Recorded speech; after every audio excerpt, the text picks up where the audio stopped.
Good morning. आज मैं सबसे पहले डी ब्लॉक में अभी तक हम लोग जो स्टडी कर लिए थे वो 4 प्रॉपर्टी स्टडी कर लिया था डी ब्लॉक का, राइट। तो 4 प्रॉपर्टी स्टडी कर लिए थे। अब हम लोग 5th नंबर पर प्रॉपर्टी स्टडी कर रहे हैं, catalytic behaviour. D block element से होगा, कैटालिटिक बिहेवियर शो करेगा। रीजन क्या है?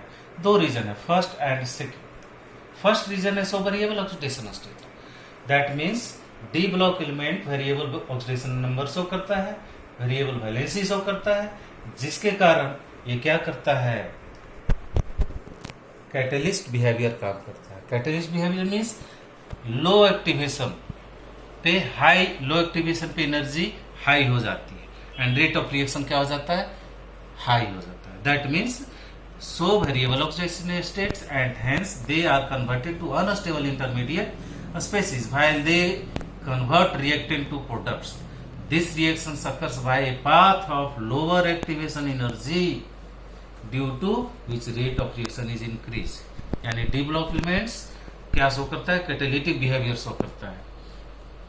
एग्जाम्पल हमने क्या लिया, वेनेडियम पेंटाऑक्साइड। कॉन्टैक्ट प्रोसेस में हम लोग सल्फ्यूरिक एसिड निकालते हैं, तो सल्फ्यूरिक एसिड कैलकुलेट करने के लिए, निकालने के लिए हम लोग एक कैटलिस्ट यूज करते हैं। That catalyst is called V2O5, vanadium pentoxide. तो V2O5 यूज करेंगे। तो V2O5 किस तरह से वर्क करता है कैटलिस्ट का, देखिए V2O5 सल्फर डाइऑक्साइड के साथ रिएक्शन करने के बाद SO3 प्लस V2O4 बनाता है। V2O5 में वेनेडियम का ऑक्सीडेशन नंबर +5 और यहाँ पे +4, फिर देन आफ्टर V2O4 रिएक्शन करता है ऑक्सीजन के साथ तो बनाता है V2O5। इस तरह से ये कैटलिस्ट का काम करता है सल्फ्यूरिक एसिड को फॉर्म करने में बाय द कॉन्टैक्ट प्रोसेस में, ये कैटलिस्ट का काम करता है। और सेकंड रीजन क्यों ये कैटलिस्ट का काम करता है भाई, कैटलिस्ट बिहेवियर का, तो सेकंड रीजन कह रहा है कि D block elements absorb the reactants molecules and provide a suitable surface area to there for reaction. जैसे हमने इथिन लिया, हाइड्रोजन के प्रेजेंस में, हाइड्रोजन के साथ कराया, in the presence of nickel and PD form किया क्या, इथेन। दैट मीन्स यहाँ निकेल और पीडी क्या वर्क कर रहा है, use to absorb hydrogen gas at high pressure, use to absorb hydrogen gas at high pressure, क्या बन गया, इथेन। यानी यहाँ पे कैटलिस्ट का काम कर रहा है निकेल पैडमियम, और यहाँ पे V2O5 कैटलिस्ट का काम कर रहा है। नेक्स्ट हम लोग बताने जा रहे हैं next property catalyst D block का। नेक्स्ट प्रॉपर्टी का नाम है कम्प्लेक्स फॉर्मिंग टेंडेंसी। आप लोग को पहले ही बताया था कि D block elements complex form करता है। पीछे हम लोग कोऑर्डिनेशन में देखा, आप लोग को उतना क्वेश्चन करवाया है। तो रीजन क्यों कि डी ब्लॉक क्यों कम्प्लेक्स फॉर्म करता है, रीजन ध्यान से सुनेंगे। A small size and high charge density of metal. A small size and high charge density of metal, cations जो होते हैं, डी ब्लॉक का मेटल्स होता है, और small size and high charge density होता है मेटल का। सो दे पोलराइज लिगेंड, इसलिए वो लिगेंड को क्या कर देता है, पोलराइज कर लेगा इफेक्टिवली, इसलिए कॉम्प्लेक्स फॉर्म करता है। तो सेकंड रीजन क्या है, सेकेंड रीजन इसलिए वो कॉम्प्लेक्स फॉर्म करेगा कि presence of vacant D orbital, क्योंकि डी ऑर्बिटल क्या होता है, वैकेंट होता है और नियरली सेम एनर्जी शो करता है to a shift electron, pair donated by the ligands. यानी आप इतना ही याद रखेंगे कि presence of vacant D orbital के कारण कॉम्प्लेक्स शो करता है। बताया था ना कि वैकेंट डी ऑर्बिटल प्रेजेंस होता था तो इनर और आउटर दोनों के लिए बताया था कि कॉम्प्लेक्स फॉर्मिंग कैसे करेगा, दोनों का हाइब्रिडाइजेशन बताया था। तो क्यों वो ट्रांसफर होता है, क्योंकि डी ब्लॉक एलिमेंट वैकेंट होता है, इसलिए वो कॉम्प्लेक्स फॉर्म करता है। अब 7th प्रॉपर्टी डी ब्लॉक का, एलॉय फॉर्मेशन। एलॉय फॉर्मेशन करेगा डी ब्लॉक, क्यों, क्योंकि due to their nearly similar atomic size can substitute their portion easily in catalyst या in crystal lattice and form alloy. तो alloy का formation करता है D block element. याद रखना सबसे बेस्ट एग्जांपल ब्रास, ब्रॉन्ज, ठीक है। डी ब्लॉक क्या करता है, एलॉय का फॉर्मेशन करता है due to nearly similar atomic size के कारण, और वो बनाता है ब्रास, ब्रॉन्ज, राइट। तो इस तरह से हमने 7 प्रॉपर्टी डी ब्लॉक का देखे। 8th number property is formation of interstitial compound. Interstitial compound है क्या, जरा ध्यान से देखना कि इंटरस्टिशियल कंपाउंड क्या है।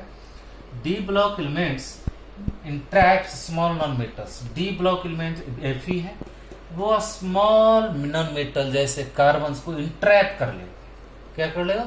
इंट्रैक्ट कर लेगा, लाइक बोरॉन को, चाहे कार्बन को, चाहे नाइट्रोजन को इंट्रैक्ट कर लेगा इन देयर इंटरस्टिशियल स्पेस, तो अब अपने अगल बगल आजू बाजू का स्पेस में या वॉइड में। देखो आयरन है, आयरन है, आयरन है, देखिए यहाँ पे स्पेस हुआ, यानी कि ये आयरन और ये देखो यहाँ पे स्पेस बन गया ना। तो यहाँ पे वो क्या कर लेता है? इंट्रैक्ट कर लेता है नॉन मेटल को, बोरॉन, कार्बन, नाइट्रोजन। तो देखो यहाँ पे कार्बन को इंट्रैक्ट कर लिया, ठीक है, और क्या बना दिया? Interstitial lattice. क्या बनाया? इंटरस्टिशियल लैटिस, ठीक है ना। तो इसी को हम लोग बोलते हैं interstitial and forms interstitial compounds.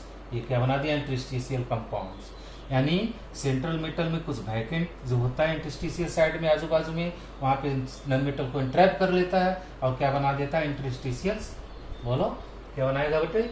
Interstitial compound. अब हम लोग देखते हैं सब important compound of the D block element. D block element में कुछ इंपॉर्टेंट कंपाउंड्स हैं, एलिमेंट्स, उसके बारे में देखेंगे। फर्स्ट कंपाउंड है K2Cr2O7, बड़ा इंपॉर्टेंस कंपाउंड है, पोटासियम डाइक्रोमेट इसे बोलेंगे, K2Cr2O7। ये क्या होता है? ऑब्टेन फ्रॉम क्रोमाइट आयन से बनता है, जिसका क्रोमाइट आयन का फॉर्मूला होता है FeCr2O4। अब देखिए FeCr2O4 को Na2CO3 के साथ कराए इन द प्रेजेंस ऑफ O2, तो हमारा बन गया Na2CrO4, Fe2O3, 3CO2। फिर यहाँ पे Na2CrO4 को हम लोग ले लेते हैं और सल्फ्यूरिक एसिड के साथ करा देते हैं, तो क्या बनता है? Na2Cr2O7 plus Na2SO4 plus H2। फिर Na2Cr2O7 को लेकर के यहाँ पे किसके साथ करा देते हैं बेटे? KCl के साथ, बन गया potassium chromate K2Cr2O7 plus NaCl। तो ये बड़ा इंपॉर्टेंस कंपाउंड है, पूछेगा कैसे बनता है, आपको बता दिए बाय प्रोसेस। अब इसका प्रॉपर्टीज क्या है? इसका प्रॉपर्टीज है ऑरेंज रेड कलर का होता है potassium dichromate, right. In aqueous medium में Cr2O7 माइनस माइनस जो होता है वो किस चीज में कन्वर्ट हो जाता है? क्रोमाइट में, Cr2O4 माइनस माइनस।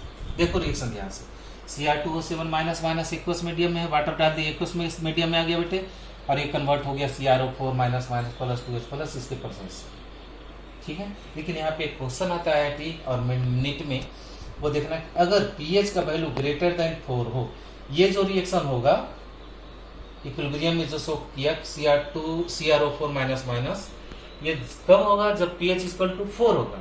अगर pH का वैल्यू यही सेम रिएक्शन है और pH का वैल्यू 4 से कम है, तो वो मीडियम बेसिक होगा और वो येलो कलर हो जाएगा। सेम रिएक्शन है, अगर pH का वैल्यू 4 से कम हो गया, 4 से कम है, तो मीडियम एसिडिक हो जाएगा और कलर ऑरेंज हो जाएगा, राइट। अब देखते हैं Cr2O7 माइनस माइनस का स्ट्रक्चर। Cr2O7 माइनस माइनस का स्ट्रक्चर, दोनों क्रोमीन के बीच में कौन कॉमन ऑक्सीजन कौन है? ये यही दोनों ऐड करने का काम करता है, दोनों क्रोमियम को।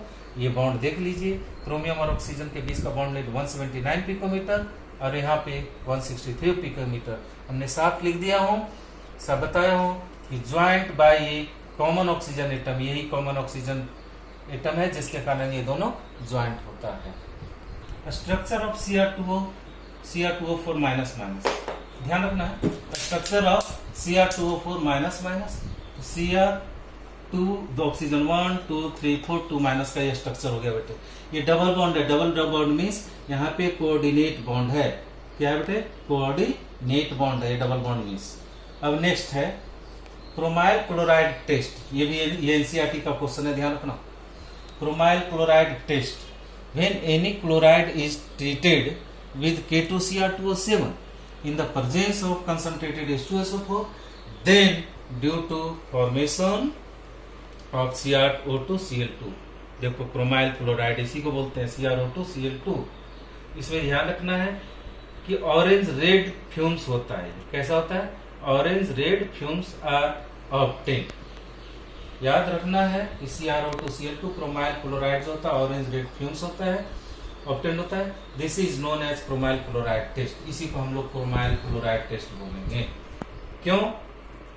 क्लियर कि chromyl chloride test, when any chloride is treated with the K2Cr2 7 in the presence of H2SO4, then due to the formation of CrO2Cl, and that this is called chromyl chloride test. अब आगे हम लोग देखते हैं NaCl को, NaCl plus K2Cr2 plus H2SO4 क्या बन गया, NHSO4 plus KHSO4 plus CrO2Cl2। देखो बन गया ना क्रोमाइल क्लोराइड। इसी को बोलते हैं ऑरेंज रेड कलर ये होता है, ठीक है। ऑरेंज रेड फ्यूम्स भी बोलते हैं। CrO2Cl2 is called orange red fumes. CrO2Cl को NOH के साथ करा दिया तो बन गया Na2CrO4 प्लस NaCl। जो Na2CrO4 कैसा कलर होता है, येलो कलर होता है, राइट। अब आगे नेक्स्ट इसी में reaction with H2O2, Cr2O7 minus minus H2O2 के साथ रिएक्शन करेगा एसिडिक मीडियम में, तो CrO5 प्लस H2O बनेगा जो कैसा कलर होता है, डीप ब्लू। और इसे यहाँ पे क्वेश्चन पूछता है कि CrO5 का स्ट्रक्चर बताइए। मैंने यहाँ दिखा दिया हूँ कि CrO5 का स्ट्रक्चर ये देखिए, ऑक्सीजन 2 1 2 3 4 5, ये देखने में लगता है बटरफ्लाई, तितली, इसे बोलते हैं बटरफ्लाई स्ट्रक्चर। इसका ऑक्सीडेशन नंबर क्या होता है, +6। इसके बाद अब हम लोग नेक्स्ट इंपॉर्टेंट कंपाउंड में आगे पढ़ेंगे। और कौन कौन सा इंपॉर्टेंट कंपाउंड है, जैसे हमने आज देखा पोटेशियम डाइक्रोमेट, उसका प्रॉपर्टी देख लिया, नेक्स्ट स्ट्रक्चर देख लिया, यूजेज देखा। अब नेक्स्ट इंपॉर्टेंट कंपाउंड देखेंगे नेक्स्ट क्लास में, ठीक है बेटे। Okay, thank you.